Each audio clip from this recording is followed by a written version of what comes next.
Oh my god, I can't believe my eyes.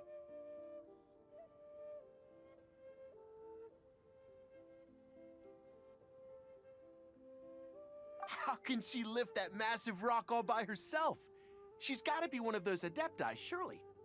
Oh, mighty Adeptus, please give me your blessing so that in the coming year I may reap a more bountiful salary.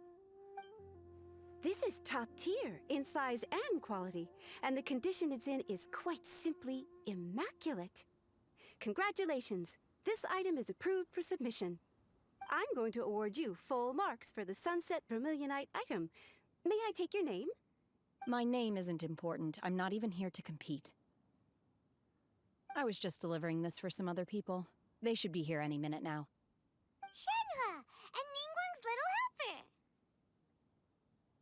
Ah, so you're the ones behind this. No wonder. The rarest talent turns in the rarest plastrite specimen. But I have to correct you on one point. It's not helper, it's secretary.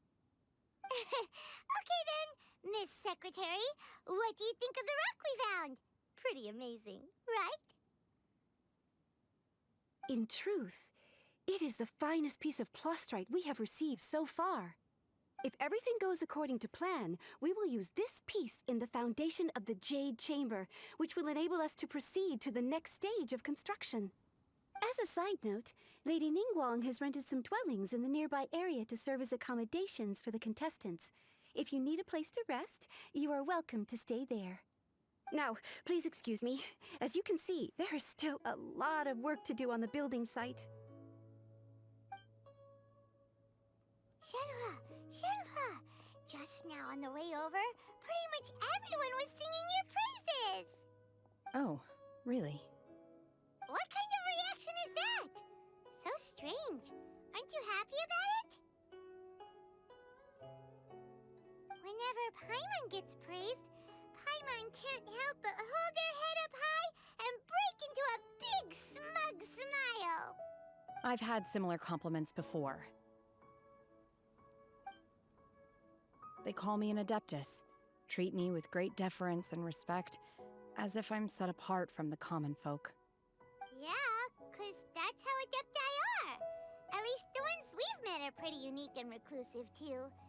Way different than normal people. But I am not...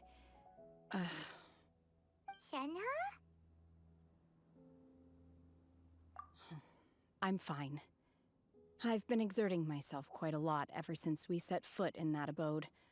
I'm just a little fatigued. Well, Byron said that there are some makeshift hotels we can use, right? Let's go check in and take a rest. No need. I simply need to find myself a secluded place in the wilderness to sit and meditate in silence. You can't do that. It's dangerous out in the wild on your own. When you're hungry, you go eat something tasty. And when you're tired, you go lie down in a nice, comfy bed. All right? Seriously, don't punish yourself like this.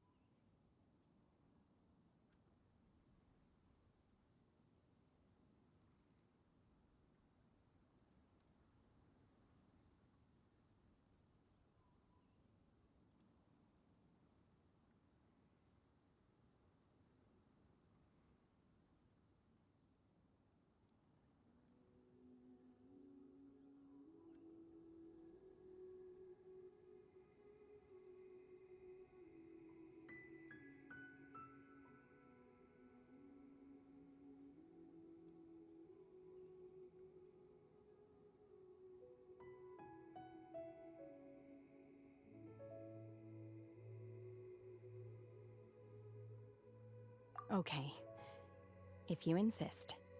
Great! Now we're talking. Let's head to our hotel.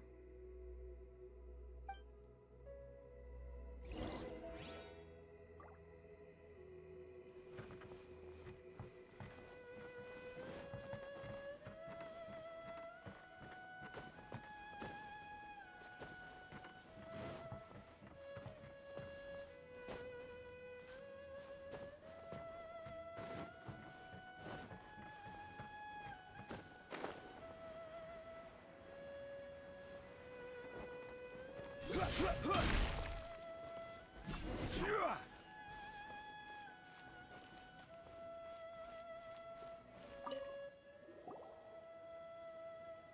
there. Checking in, are we? You're just in time. We only have 2 rooms left. Since this was chosen as the building site for the new Jade Chamber, we've had a constant stream of people in this area. And not just workers either. Visitors, business people, tea sellers, all sorts. So, business is booming for me today. Very few vacancies. You're lucky you got here when you did. Great! One of your rooms is still being cleaned. I guess it should be ready within the hour. The other room is just through the door on the left. Here are your keys. All right. Hope you enjoy your stay. Please excuse me, I'll leave you to it. Shenhe, you should go get some rest. We'll hang around outside until the other room's ready. Paimon's gonna go see if there's anything good to eat around here. Paimon couldn't help but notice one of the guests walk in with a huge grilled chicken drumstick before. Let's buy one for Shenhe too. She can have it as a midnight snack, or save it for breakfast tomorrow. All right. I will head to my room for now. If you need anything, don't hesitate to disturb me. I'm a light sleeper. I will hear if you knock on the door.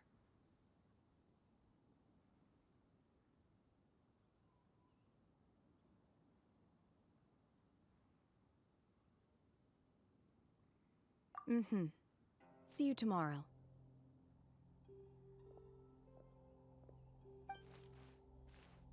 Hey, isn't that Cloud Retainer?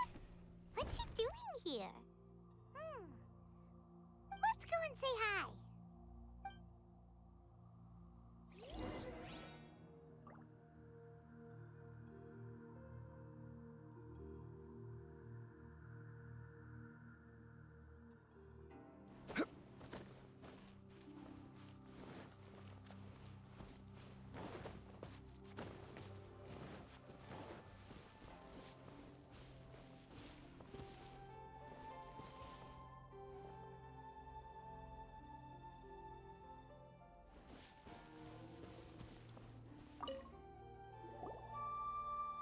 One trusts you have met Shenhe. So, are you getting along quite well?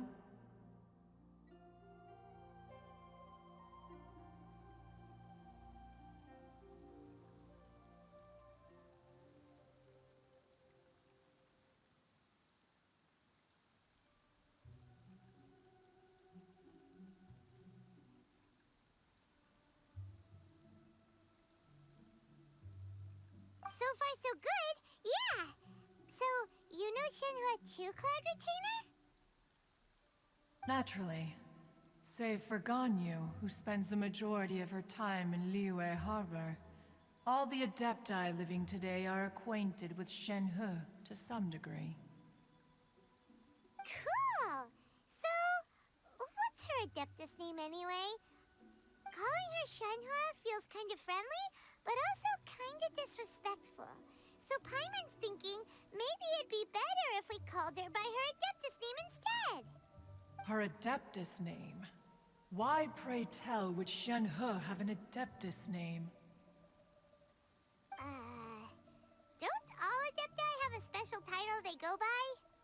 On this latter point, you are correct. However, Shenhe is human.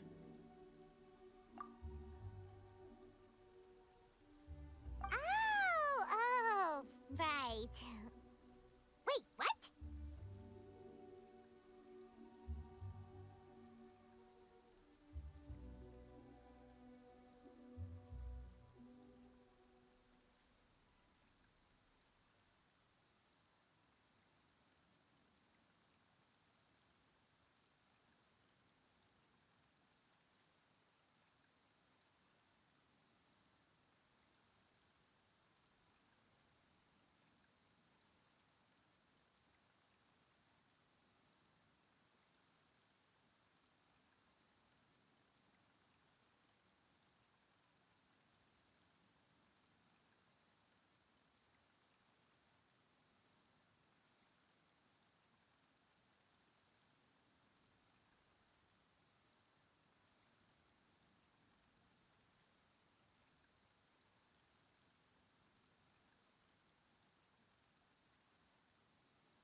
What?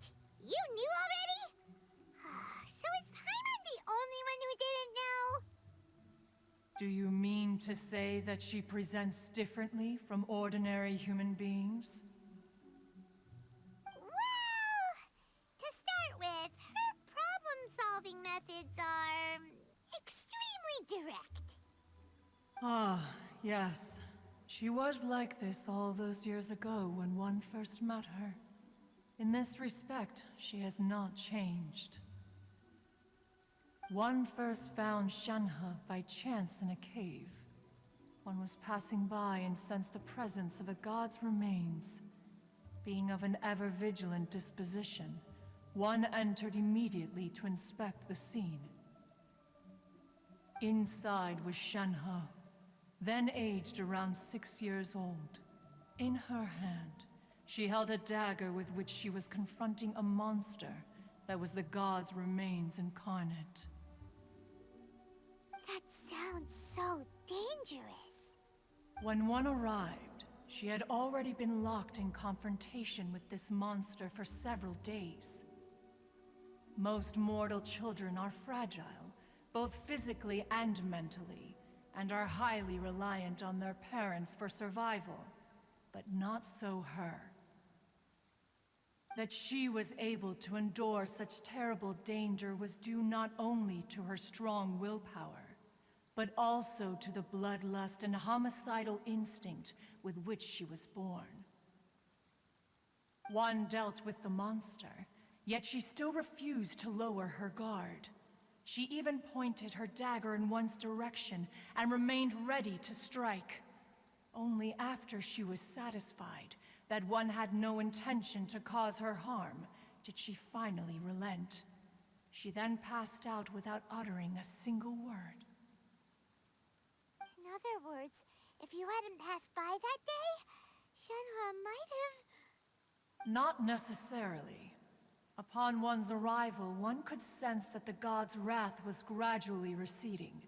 Even had the stalemate continued, one suspects that Shenhe may have still emerged the victor of the confrontation. That's still so dangerous, though. Why was a tiny little kid battling against the wrath of a god in the first place? Alas, the mortal world is rife with suffering of every kind, and she had experienced her fair share of this, even at a tender age. Seeing that she was homeless, one decided to adopt her. Indeed, it is one to whom she refers. Shenhe has an extraordinary constitution, making her well adapted to practicing the Adepti arts.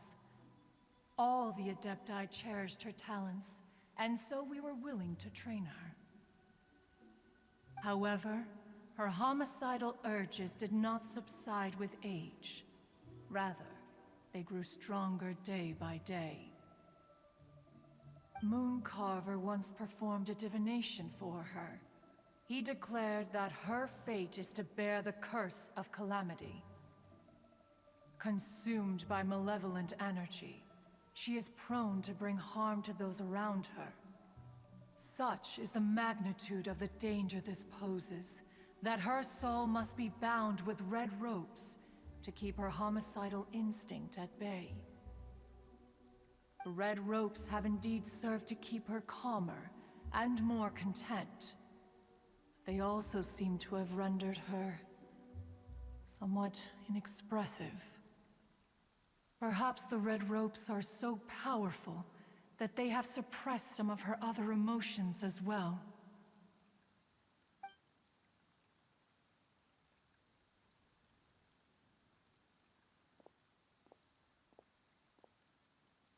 It is only by fate that people's paths may cross. Now that Shenhe's path has crossed with yours, please be sure to treasure the gift that fate has given you, and take good care of her. Oh, now Paimon gets it. You came out here to check up on Shenhe because you were worried about her, didn't you? Huh. You dare draw such a facile conclusion on the nature of one's present excursion? Incorrect. The truth is that while Liyue Harbor may seem peaceful today, danger is always lurking in the shadows. Ningguang once made a bold assertion that this is to be the era of the contract between Liyue and the humans. Well, one is most curious to observe how she will respond to the coming storm. If she handles it admirably, one is willing to be a witness to her achievements. But if she does not, the Adepti shall not hesitate to seize control. Let us conclude our conversation here for today. One has occupied enough of your time, and night is approaching. Be sure to get ample rest.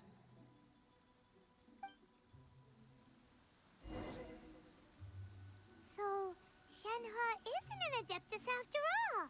She just grew up around the Adepti. Oh, no wonder she doesn't like being treated as an Adeptus.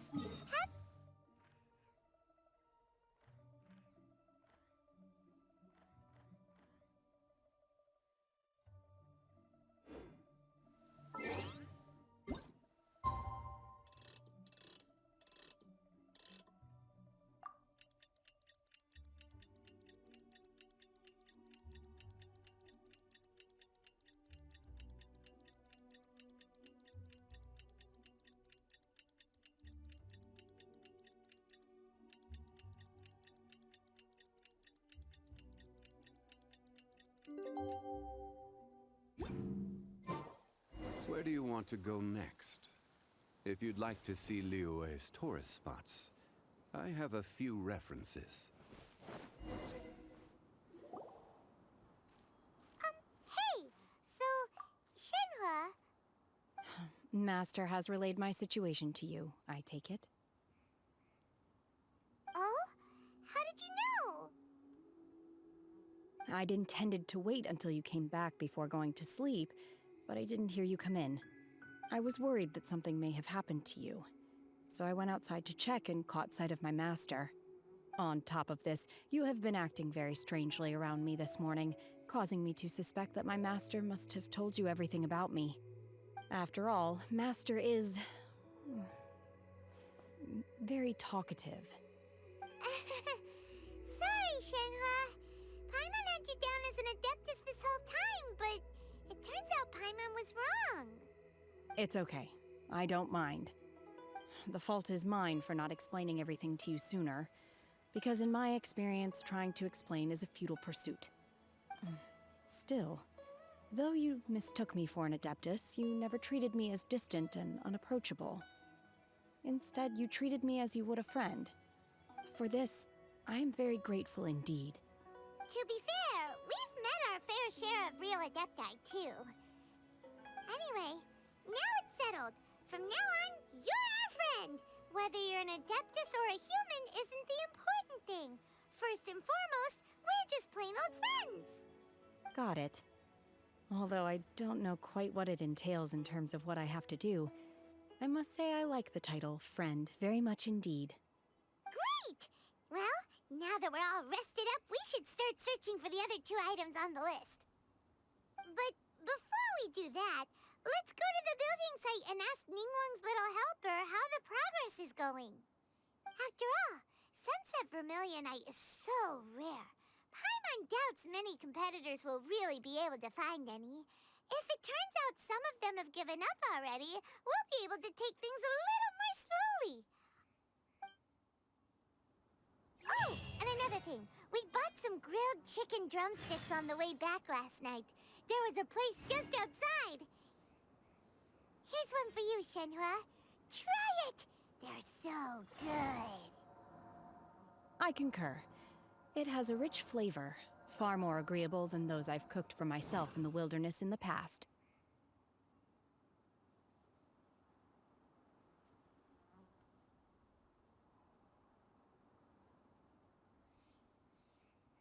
Osmanthus wine tastes the same as I remember. But where are those who share the memory?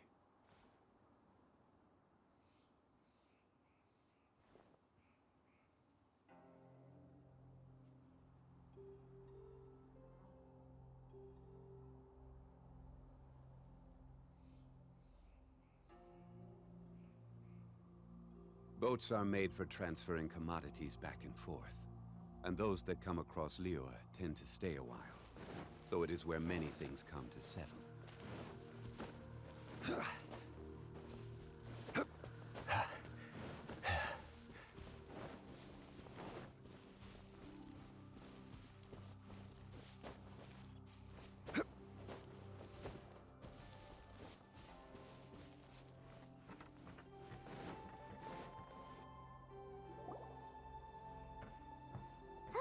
Look! The Jade Chamber is floating into the... but it seems to be tied down. That's because it's not finished. Hey, Bywin! And hey, Beto! And hey! Person Paimon doesn't know? Given the enormous scale of the Jade Chamber, we split the construction work into 2 phases to make sure the structure remains balanced. Before we find some suitable plastrite, we build the Jade Chamber's keel at ground level. Once the plastrite is ready, we place it into the keel and let the partially constructed Jade Chamber rise up to the height of the surrounding mountain peaks. The remainder of the construction work is then carried out at that altitude. Once everything is ready, we release the iron tethers and allow the Jade Chamber to rise to its target altitude. Miss Bywin, we've brought some new materials to submit. One moment, I'll be right there. The construction work has only been able to progress this rapidly thanks to the plastrite provided by you. Lady Ningguang is most grateful and looks forward to seeing more of your work. Wow, can't believe you sourced the plastrite so quickly. It's the key piece of the puzzle. Looks like you beat us to the punch. Beto? You're joining the Jade Chamber contest too? Sure am. I happened to get my hands on a chunk of sunset vermilionite on a voyage a while back, so I figured I'd bring it over. Huh. So even though it's rare, we're not the only ones who managed to get a hold of it. Oh, I've got some introductions to do. This is the renowned Miss Yun, or Yunjin, probably the most famous figure in the Liyue opera scene. Greetings.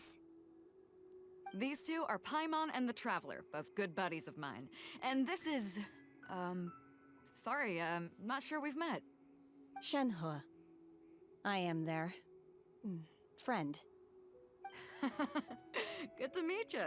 A friend of a friend is my friend too. Or, as I like to say, a mate of a crewmate is part of the crew. Miss Yun is also here for the contest. Turns out she needed to borrow a boat, so we came together. It's an honor to finally meet you both. I've heard much about you. Miss Shenhe, though we are only meeting for the first time, I have a feeling that we will get along very well indeed. To be honest with you all, I am in great need of this opportunity to ask Lady Ningguang a question. That's why I joined the contest. Thanks to my father's connections, I was able to acquire a specimen of the plastrite required. Fortunately, it was approved for submission, despite being a little on the diminutive side. Wow. So it looks like the 3 of us are competitors now. Excuse me for prying, Miss Shenhe, but are you competing as well? No, I don't have any questions for Ningguang. I just wanted to help him win. In that case, I have a proposal to make. Lady Ningguang said that the first 3 contestants to procure all 3 materials will be awarded the chance to ask a question. Well, there are 3 teams here. We can split the prize between us. Instead of competing against each other, we could work together to secure the top 3 places between us. What do you think? Sounds great, but how does it change things exactly? I think I see where you're going with this, Miss Yun. The plastrite was the most difficult item to source by a long shot. Luckily, all 3 of us managed to get our hands on it. The 2 remaining items aren't quite so rare, so as long as one of us finds a way to source it, the other 2 can hop on the bandwagon. How'd I do? Is that what you had in mind? Precisely. Huh. Interesting approach. Okay then. All right, I'll go first. I have some leads on these wonder cores. From what I've heard, the core itself is really not that difficult to make. The hard part is getting hold of the ore used as raw materials. I'm gonna head back to the ship and ask Suling if he's heard of them. You guys... We will head into town and seek advice from Master Zhang of Hanfeng's Ironmongers. Thoughts?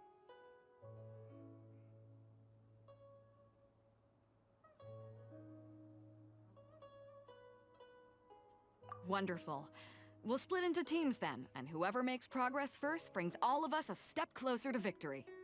I'm gonna take off. See you later. Okay, let's go! By the way, what question are you gonna ask Ningguang, Yunjin?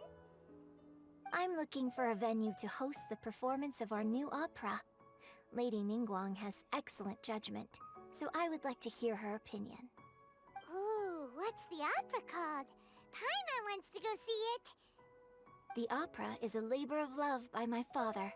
He wrote it based on a popular urban legend about an evil spirit and an adeptus. It's called The Divine Damsel of Devastation.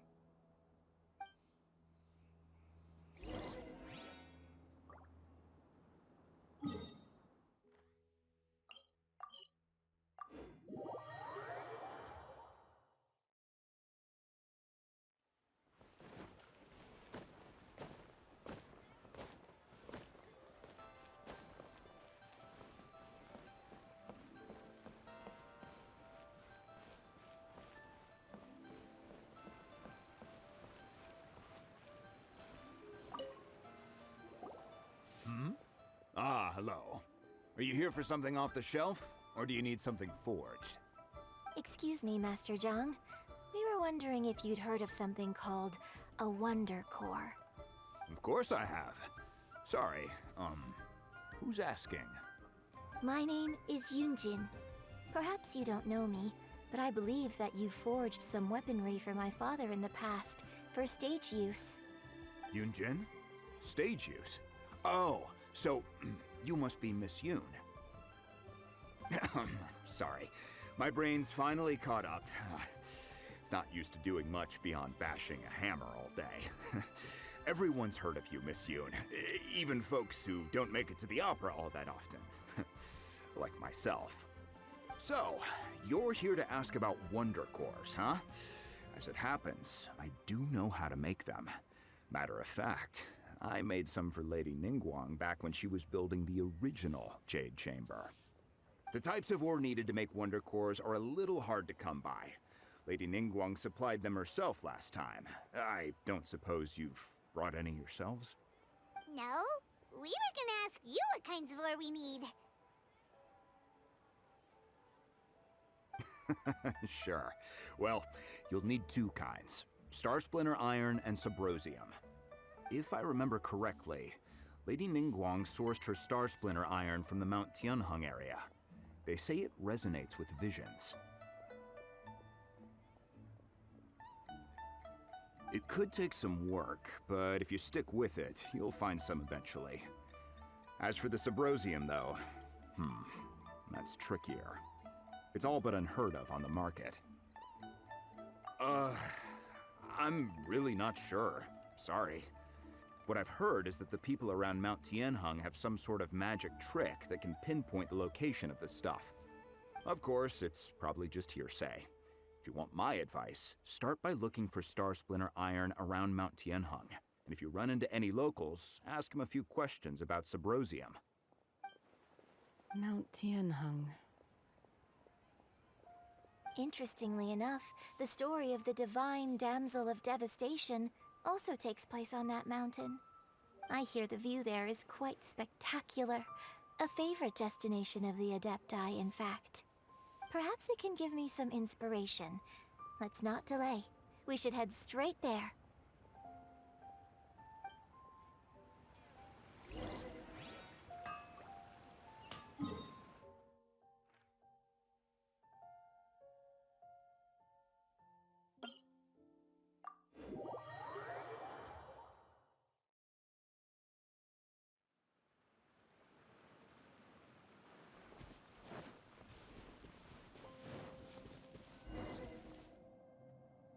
I came to Mount Tianheng once with my father as a child. I remember it being such a long climb that I could barely feel my legs by the time we reached the top. This is quite a trip down memory lane for me. Look at these majestic, towering peaks, and the gently flowing streams. It's like setting foot in paradise. No wonder the legend of the divine damsel of devastation is said to have taken place here. Adepti wander oft where mortals seldom stride. Indeed, this looks like a place that one might expect to be frequented by Adepti. The Divine Damsel of Devastation is your upcoming opera, right? And the story takes place in Mount Tianheng. Huh. Seems like you have a real connection with this place. What's the story about, though? It's the story of a girl becoming a hero.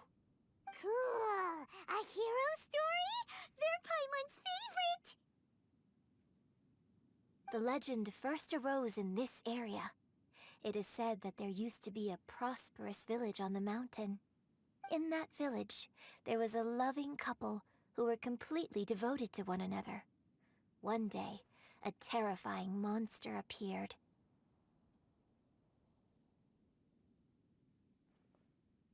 The wife was out collecting herbs and was captured by the monster. Her husband was so distraught at the news that it broke his spirit and drove him to madness. The vile and vicious monster told the villagers, "If you want to live, you must sacrifice a child to me." What a nasty piece of work! Ugh. Paimon sure hopes this monster gets put in its place!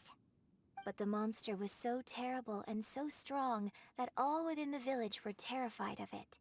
They had no choice but to give in to the monster's demand. Just while they were discussing whose child would be given over to the monster, a little girl suddenly stood up and came forward. No! Don't do it, little girl! Unbeknownst to anybody else, she was concealing an exorcist's blade. She approached the monster's lair, feigning fear and trepidation. When she finally arrived, she courageously drew her sword and entered into a fierce struggle with the monster, from which she eventually emerged as the victor. Her extraordinary abilities drew the attention of the Adepti, and they took her as one of their own. Her story became the stuff of legends. But alas, the paths of mortals and Adepti seldom cross, and she would never again re-enter the mortal world. And so, destined to grace the mortal realm for but a brief moment, she vanished like a wisp of smoke into thin air. I really like this story. But I personally think that perhaps the little girl was not as brave as the opera makes her out to be. I'm not sure she deserves all the praise she is given. I've never considered that before. Opera is always an interpretation of the events it purports to portray. A certain degree of deviation from the truth is always inevitable. When my father wrote the script for this play, I suppose his intention was to inspire his audience with the character of the Divine Damsel. I think it's a great story. The ideal story. Well, it sure inspired Paimon! Let's go get ourselves some Star Splinter Iron! Yeah!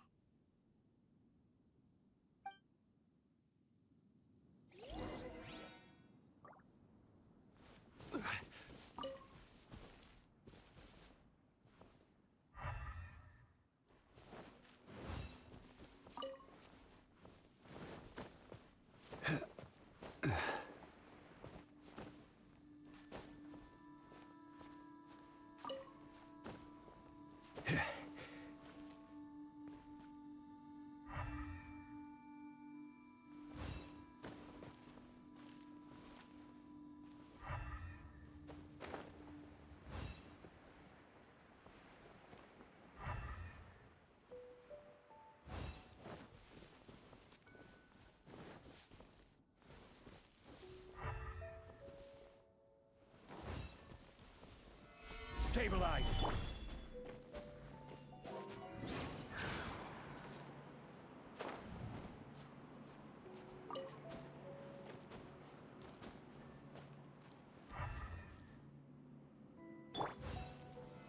Solidify!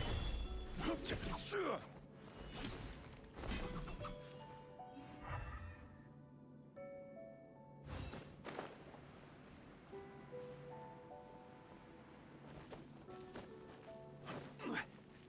should be enough Star Splinter iron. Now we just need to find that Subrosium. I think I saw a village on our way here. Master Zhang said we should ask the locals for help. Why don't we try there?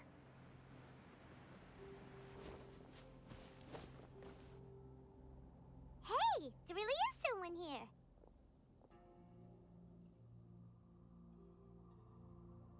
Yunjin, looks like you were right.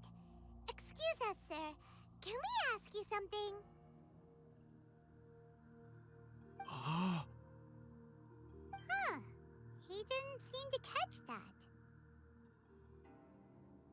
Hello, sir. We were just passing by and wanted to ask if you happen to know anything about Subrosium.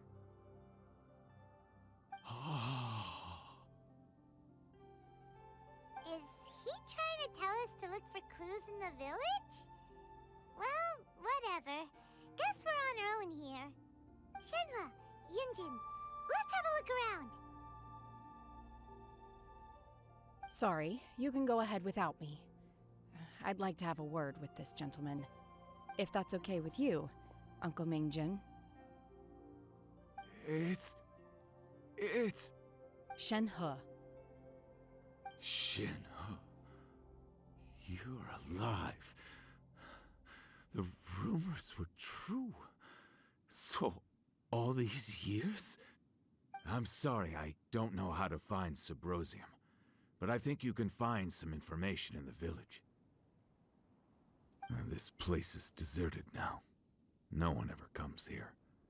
So you can rummage around all you want. Huh? You know this guy, Shenhua? Thank you, kind sir. We'll go and take a look around. Don't worry. Mingjin has no ill intention towards Miss Shenhe. She'll be quite safe. Okay, then let's see what we can find in this village.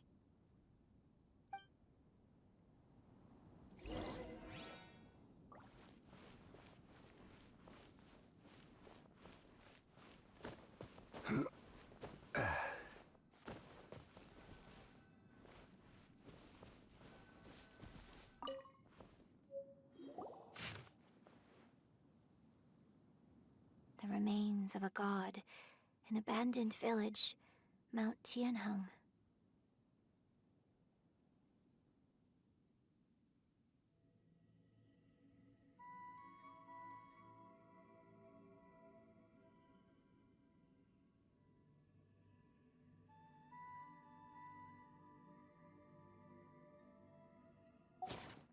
Does this mean that the true story of the Divine Damsel of Devastation happened right here, in this village? The time frame certainly matches, so it seems we're in the right area. Let's keep looking around.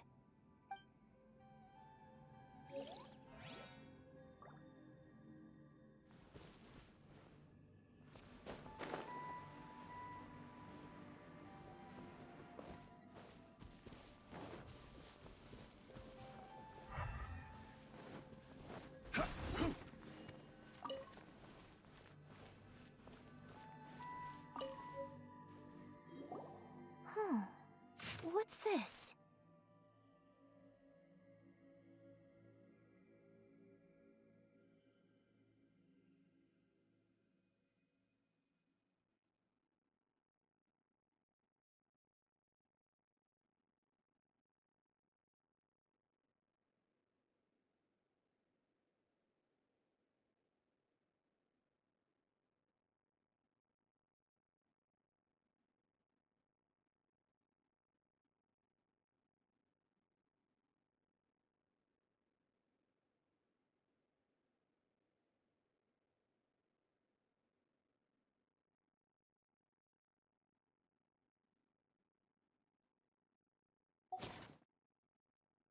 So, Shenhe is the Divine Damsel? Now that I think about it, she does behave rather like an Adeptus, and she is about the right age. So that's why I've been getting the strangest feeling whenever I chat with her. I should have noticed it earlier. According to this text, the divine damsel from the opera was actually the daughter of the loving couple. And she didn't volunteer. She was sacrificed to the monster by her own father.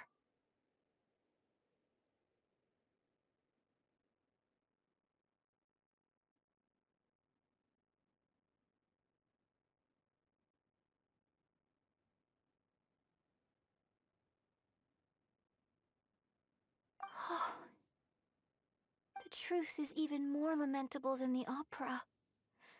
Now I understand why Shenhe said the girl was not as brave as people think. It wasn't her choice to enter that ghastly situation. She was forced into it. Oh, it looks like my father may need to make a few revisions to his beloved opera. We've looked everywhere, but still no mention of Subrosium. Let's have a look over there.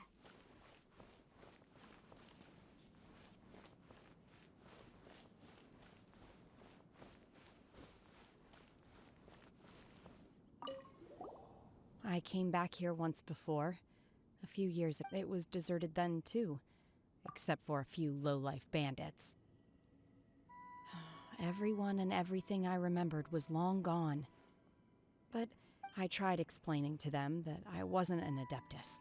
Just an ordinary person who came from this village. But no one believed me. When I saw how run down all these houses were, I felt at a loss. It was like I took a look at the world, and on the surface, it looked like a vast realm with so many places I could go. Then I looked a little closer, and there was nowhere for me to go at all. Suddenly, so much time has gone by. Everything has changed. Last time I visited, I felt so upset. But today, I don't know why, but it feels different. It is easy for your mind to run wild when you are alone. But this time, you are with your friends, aren't you? Yes, my friends.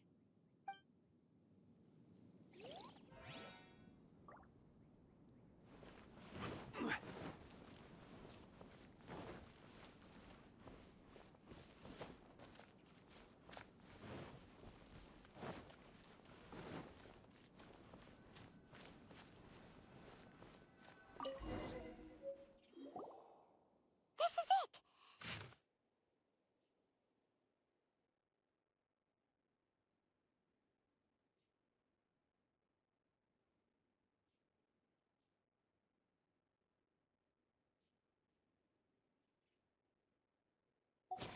So basically, we need to go to the middle of the lake south of Mount Tianheng at dusk, and we'll find us some Subrosium! Let's go back and tell Shenhe the news!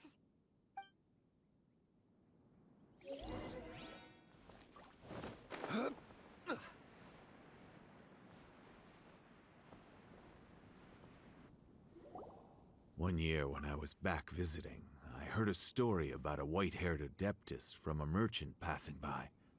I never imagined it was you. I was a very close friend of your father's.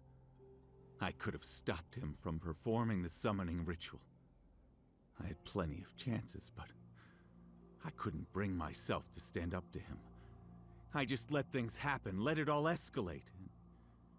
Well, we all know how that story ended.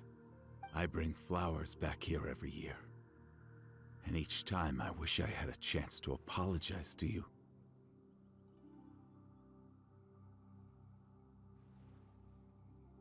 Apologize for what? If you'd stopped him, he'd only have found another way.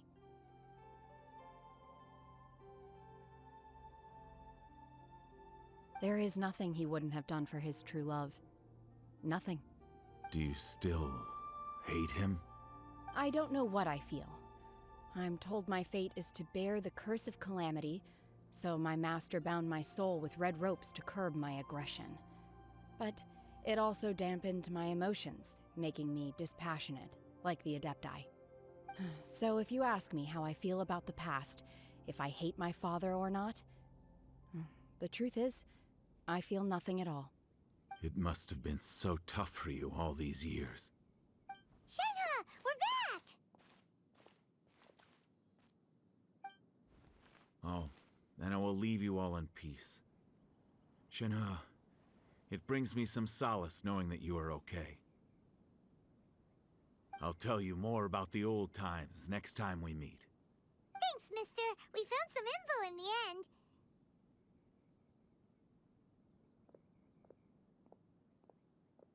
Shenhe, look! This tells us how to find Subrosium. All we gotta do is go to the middle of that lake! Let's go then.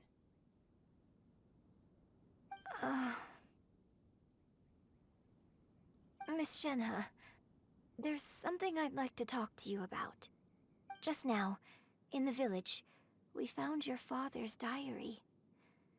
It turns out that many of the details in the Divine Damsel of Devastation are not true to the facts. So I'd like to change them. Why? I know I say that opera always deviates from the truth, but now that the main character is standing right here in front of me, I cannot simply dismiss your lived experience in favor of my father's fiction. It's okay. I like your version.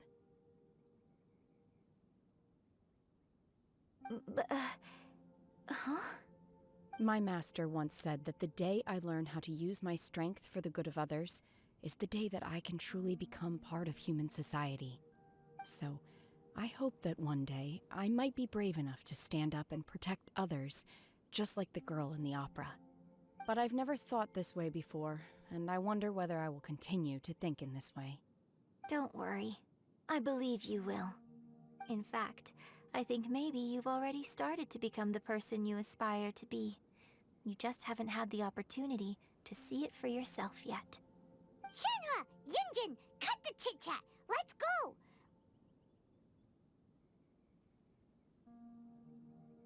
We can't let someone else beat us to